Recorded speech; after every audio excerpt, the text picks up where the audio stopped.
नमस्कार दोस्तों, स्वागत है आपका अपने YouTube चैनल फिनटेक्स में। दोस्तों आज मैं आपको बताने वाला हूँ sovereign gold bond bond scheme 2020-2021। ठीक है। ये इसका जो पहला इशू है ये 20 तारीख को ओपन होगा, 20 अप्रैल को, और 24 अप्रैल को ये क्लोज हो जाएगा। तो 20 से 24 के बीच में आप इसमें अप्लाई कर सकते हैं। ठीक है, ऑनलाइन भी अप्लाई कर सकते हैं, फिजिकल भी अप्लाई कर सकते हैं, बैंक पोस्ट ऑफिस के जरिए, स्टेट बैंक ऑफ इंडिया या और भी बैंक जो एजेंट है इनके आप अप्लाई कर सकते हैं। दोस्तों मैं आपको बताने वाला हूँ इस जो स्कीम है इसके क्या क्या जो फीचर्स हैं, इंपॉर्टेंट फीचर्स, उसके बारे में बताने वाला हूँ। चलिए दोस्तों शुरू करते हैं। सबसे पहले दोस्तों ये बॉन्ड जो इशू हो रहा है, जो इशूअर है वो है रिजर्व बैंक ऑफ इंडिया। ठीक है, गवर्नमेंट आरबीआई का ये बॉन्ड है। दूसरा अवेलेबिलिटी, ये कब आप अप्लाई कर सकते हैं दोस्तों, ये हर 2-3 महीने में खुलता है।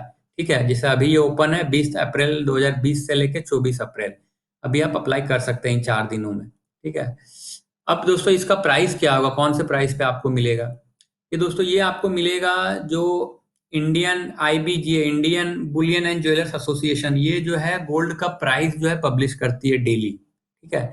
तो जो 99.9% प्योरिटी का जो गोल्ड है उसका जो प्राइस होगा इशू ओपन होने से पहले, जैसे 20 अप्रैल को खुल रहा है तो उसके पिछले 3 दिन का जो एवरेज प्राइस होगा वो प्राइस पे आपको जो है गोल्ड मिलेगा।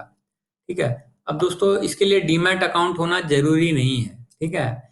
ठीक है, डीमैट होगा तो डीमैट अकाउंट के थ्रू भी आप मतलब इसमें आप अप्लाई कर सकते हैं, बट डीमैट नहीं है तो भी आप अप्लाई कर सकते हैं। तो डीमैट इज नॉट मैंडेटरी। अब दोस्तों इस सबसे इसमें जो कॉस्ट ऑफ परचेस, मतलब कि आपको सस्ता मिलेगा यहाँ पे। तो दोस्तों अगर हम फिजिकल गोल्ड खरीदते हैं तो वहां पे दो चीज जो है लगता है, मेकिंग चार्जेस और जीएसटी 3%। ठीक है। तो इसके वजह से क्या होता है कि फिजिकल गोल्ड थोड़ा महंगा पड़ता है। मेकिंग चार्जेस डिपेंड 5, 10, 15, 20% हो सकता है। ठीक है, तो यहाँ पे वो चार्जेस नहीं लगेंगे, तो आपको जो गोल्ड मिलेगा वो फिजिकल गोल्ड आप खरीदते हैं उससे सस्ता मिलेगा। ठीक है। अब दूसरा ये दोस्तों, ये 20 से जो 24 तारीख है, आप यहाँ पे अगर अप्लाई नहीं करते हैं, ठीक है, तो उसके बाद भी आप बाय कर सकते हैं। ठीक है, वो कैसे बाय कर सकते हैं? क्योंकि ये जो बॉन्ड होगा ये लिस्टिंग होगा इसका। ठीक है, ये स्टॉक मार्केट में जैसे आप शेयर्स का लिस्टिंग होता है उसी तरह ये बॉन्ड का भी लिस्टिंग होता है, ये लिस्टेड बॉन्ड है। ठीक है, तो आप वहां से भी खरीद सकते हैं। अब दोस्तों एक चीज आपको बता दूं कि जो स्टॉक एक्सचेंज पे जो बॉन्ड का प्राइस है इसका, वो एक्चुअल मार्केट प्राइस से कम, मतलब सस्ते पे ट्रेड होता है, क्योंकि वहां पे लिक्विडिटी का प्रॉब्लम है। तो हो सकता है ये जो 4,600 है वहां पे 4,200 में आपको मिल जाए। ठीक है। जनरली सस्ता ही होता है, सेम प्राइस तो आपको मिलेगा ही नहीं। तो आप यहाँ नहीं भी निवेश करते हैं, लेकिन आप वेट करके आप बाद में अगर बाय करना है तो आप डीमैट अकाउंट के थ्रू बाय कर सकते हैं, जो कि आपको सस्ता मिलेगा। लेकिन वहां पे ब्रोकरेज लगेगा, तो आपको देखना पड़ेगा कि ब्रोकरेज कितना लग रहा है और मुझे प्राइस में कितना फायदा हो रहा है। अब दोस्तों यहाँ पे दिक्कत ये है कि सारे ब्रोकर्स ये फैसिलिटी नहीं दे रहे हैं, क्योंकि उनके बहुत सारे ऑपरेशनल चैलेंजेस हो रहे हैं सेटलमेंट क्लियरिंग के लिए। ठीक है, तो आप देख लीजिए, अगर आपको बाय करना है तो डीमैट अकाउंट है आपके पास तो आपका जो ब्रोकर है वो अलाउ कर रहा है कि नहीं कर रहा है। दूसरा चीज ब्रोकरेज देख लीजिए, दूसरा प्राइस में कितना आपको फायदा हो रहा है वो देख लीजिए। ठीक है। अगर ये सब आपको झमेला नहीं करना है तो आप जो सब्सक्रिप्शन पीरियड में आप अप्लाई कर दीजिए 20 से 24 तारीख के बीच में। ठीक है। बट कोई भी सिचुएशन हो, आपको जो फिजिकल गोल्ड खरीदते हैं उससे तो आपको सस्ता मिलेगा, क्योंकि मेकिंग चार्जेस और जीएसटी नहीं लगेगा। उसके बाद दोस्तों मिनिमम कितना आपको अप्लाई करना है, तो मिनिमम दोस्तों 1 ग्राम आपको लेना पड़ेगा और मैक्सिमम 4 किलो आप ले सकते हैं अगर आप इंडिविजुअल एचयूएफ हैं तो, और वो भी एक साल में, अप्रैल से मार्च में। ठीक है। Minimum 1 gram, maximum 4 kg in a year. और अगर आप चैरिटेबल ट्रस्ट हैं तो आप 1 ग्राम से लेकर 20 किलो तक भी आप खरीद सकते हैं। इसमें जो गोल्ड मिलेगा वो 99.99% प्योरिटी का गोल्ड मिलेगा। ये हाईएस्ट क्वालिटी का गोल्ड होता है। ठीक है। प्योरिटी का आपको चिंता नहीं करना है, क्योंकि रिजर्व बैंक ऑफ इंडिया है, आपको उसी प्राइस पे क्वालिटी के रेट के हिसाब से बाय करना है, वही रेट से आपको पैसा भी मिलेगा सेल करके। तो इसमें तो कोई धोखाधड़ी या चीटिंग का कोई सवाल ही नहीं होता है। ठीक है। उसके बाद दोस्तों क्या इस पे लोन मिलेगा? हाँ, लोन बिल्कुल मिलेगा। आप इस पे लोन अप्लाई कर सकते हैं बैंक में। अब कितना लोन मिलेगा, क्या ब्याज मिलेगा, ये बैंक या एनबीएफसी डिसाइड करेगी। इसमें दोस्तों मेच्योरिटी पीरियड क्या है, लॉक इन पीरियड क्या है? तो इसमें बॉन्ड जो है वो 8 साल में मैच्योर हो जाएगा, 8 साल के बाद आपके अकाउंट में पैसा आ जाएगा। ठीक है। अगर 8 साल के पहले आपको बेचना है तो 5 साल आपको रुकना पड़ेगा, 5 साल के बाद आरबीआई को बेच सकते हैं। 5 साल से पहले भी अगर आप बेचना चाहते हैं तो आप स्टॉक एक्सचेंज पे बेच सकते हैं। अगर आपका डीमैट अकाउंट है, जैसे मैंने आपको बताया कि बॉन्ड जो है लिस्टिंग होगा इसका, तो आप एक्सचेंज के थ्रू बेच सकते हैं। बट वहाँ पे एक चीज ध्यान रखना कि प्राइस आपको मार्केट प्राइस नहीं मिलेगा।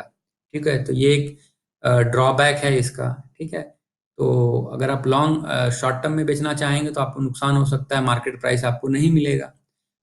लेकिन अगर 5 साल या 5 साल के बाद आप बेचेंगे तो आपको जो मार्केट प्राइस है उस प्राइस के हिसाब से आरबीआई आपको पैसा देगी, तो वहां पे आपको प्राइस पूरा मिलेगा, इसकी गारंटी है। अब दोस्तों, अगर आप बेचते हैं तो उस पर कुछ एग्जिट लोड या पेनल्टी लगता है क्या? तो यहाँ पे कोई पेनल्टी नहीं लगता है। आरबीआई को अगर आप छठे साल में आप बेचना चाहेंगे तो आरबीआई पूरा पैसा देगी, कोई कुछ भी नहीं काटेगी। लेकिन अगर आप 5 साल के पहले डीमैट अकाउंट के थ्रू बेचना चाहते हैं तो आपको ब्रोकरेज जो है वो लगेगा। दोस्तों, इसमें जो बाकी सब चीजों से ये अलग है, जो बनाती है इसको, वो ये है कि इस पे आपको इंटरेस्ट भी मिलेगा। प्राइस तो जो हो प्रॉफिट होगा होगा ही, बट उसके अलावा आपको 2.5% गारंटेड पर एनम इंटरेस्ट भी मिलेगा, जो कि 6-6 महीने में आपको मिलेगा, वो एवरी 6 मंथ। और वो जो इंटरेस्ट मिलेगा वो इशू प्राइस पे मिलेगा। ठीक है। अब दोस्तों, बात कर लेते हैं टैक्सेशन का, इनकम टैक्स का। तो जो आपको इंटरेस्ट मिलेगा वो पूरा टैक्सेबल होगा, इनकम फ्रॉम अदर सोर्सेज। जैसा आपका सेविंग बैंक का इंटरेस्ट टैक्सेबल होता है, एफडी का इंटरेस्ट टैक्सेबल होता है, उसी तरह ये भी आपका जो है टैक्सेबल होगा। अब मैच्योरिटी अमाउंट, 8 साल के बाद आपका बॉन्ड मैच्योर हो जाएगा, पूरा का पूरा पैसा टैक्स फ्री, 1 रुपए का भी टैक्स नहीं लगेगा, फुल्ली एग्जेम्प्ट। ठीक है।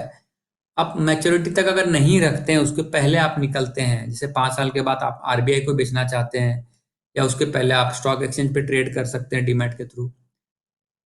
कोई भी सिचुएशन है, मैच्योरिटी के पहले अगर आप बेचते हैं, तो अगर आप 36 महीने के अंदर बेचते हैं तो उससे शॉर्ट टर्म कैपिटल गेन माना जाएगा। और उस पे आपका जो बाकी जो आपका और भी इनकम है, उसमें ये कैपिटल गेन आपका जुड़ जाएगा। ये जो इनकम है, जैसे 2 लाख का बॉन्ड, 1 लाख का आपका परचेस प्राइस है, आपने 2 लाख में उसको बेचा, ठीक है, 36 महीने के अंदर, तो 1 लाख आपका हो जाएगा शॉर्ट टर्म कैपिटल गेन।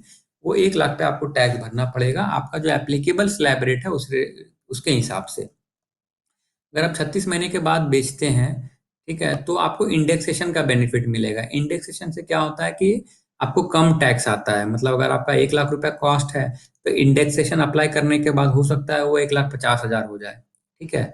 तो सेम सिचुएशन लेते हैं, 1 लाख का आपने खरीदा था, 2 लाख में आपने बेचा, तो 36 महीने के अंदर आप बेचेंगे तो पूरे 1 लाख पे आपको टैक्स भरना पड़ रहा है। इस सिचुएशन में मान लीजिए कि इंडेक्सेशन लगाने के बाद आपका कॉस्ट 1 लाख का 1.5 लाख हो गया, तो यहाँ पे सिर्फ 50,000 पे टैक्स भरना पड़ेगा, वो भी 20%।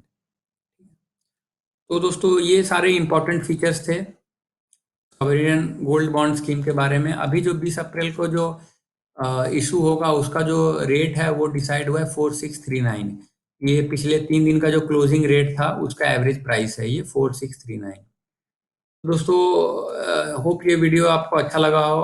ये लॉन्ग टर्म अगर आपको इन्वेस्ट करना है तो ये बहुत ही एक अच्छा ऑप्शन है। अगर आप 8 साल रुक सकते हैं, पूरा का पूरा टैक्स फ्री मिलेगा, साथ ही साथ आपको ब्याज भी मिलेगा। लेकिन अगर शॉर्ट टर्म में अगर आप इन्वेस्ट करना चाहते हैं तो थोड़ी दिक्कत वाली बात है। उसमें एक तो लिक्विडिटी का इशू आ सकता है, प्लस अगर आप ट्रेडिंग करेंगे, आप डीमैट के थ्रू बेचेंगे स्टॉक एक्सचेंज, तो आपको जो प्राइस है वो मार्केट प्राइस नहीं मिलेगा। दोस्तों, मैं वीडियो को यहीं समाप्त करूंगा। Thank you very much.